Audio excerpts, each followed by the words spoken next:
Hi friends, இப்போ நம்ம Pandya stores பார்க்க போகிறோம். பாண்டிய ஸ்டோர்ஸில் நம்ம தங்கமயில் இருக்காங்களே, அவங்கள வந்து ஸ்கூலுக்கு கூப்பிட்டு போகிற மாதிரி, சின்ன பிள்ளைய கிளப்பி கூப்பிட்டு போகிற மாதிரி சரவணன் கூப்பிட்டு வராரு. திடீர்னு பார்த்தா, என்னாச்சு நீ கவலைப்படுற மீனாவோட அப்பாவை நினச்சின்னு சொல்ல, என் நிலவே இங்கே கவலைக்கிடமா கிடைக்குது, இதில் நான் எங்கே அதை நினச்சி கவலைப்படுறது அப்படிங்கிற மாதிரி ஆயிடுச்சு.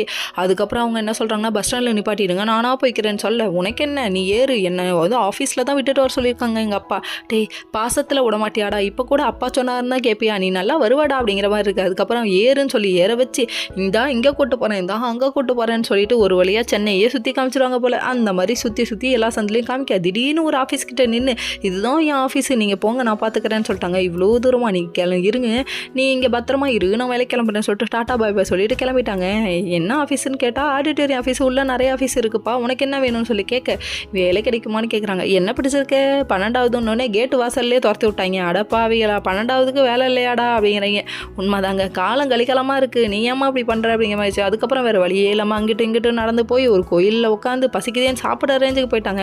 ஒருத்தன் குறுன்னு பார்க்குறான், எதுக்குடா என்ன பார்க்குற, கழுத்தில் இருக்க சைனா அட்டையை போட பார்க்குறான், பக்கி இது புரியலையா அப்படிங்கிற மாதிரி இருக்குது. அதுக்கப்புறம் என்னடா இது இப்படி பார்க்குறான்னு சொல்லிட்டு அங்கே உட்காந்து சாப்பிட்றதானே, இங்கே நின்று பார்க்குறதானே. அதுக்கப்புறம் பொறுமையாக நடந்து வந்துட்டுருக்க. இன்னொரு பக்கம் திடீர்னு குமாரையும் நம்ம அரசியும் காமிச்சிட்டு இருக்காங்க. பொசுக்குன்னு நின்று பேசிகிட்டு இருக்காங்க. கம்பி கட்டுற கதையெல்லாம் சொல்லி மடக்கிறான் பாரு. ஐயோ உருட்டுறானே ஏகப்பட்ட உருட்டு போட்டுருட்டான். இதை வந்து இந்த பொண்ணு நம்பிடுச்சுங்க. கடைசியில் என்ன பிடிச்சிருக்குன்னு அர்த்தமாக எடுத்துக்கிட்டோமான்னு சொல்லி கேட்க சிரிக்குதுங்க. ஐயோ சிரிக்கிறாளே, அப்படியே பெட்ரோல் ஊற்றி எரிங்கிற மாதிரி இருக்குது நம்மளோட மைண்ட் வாய்ஸ்.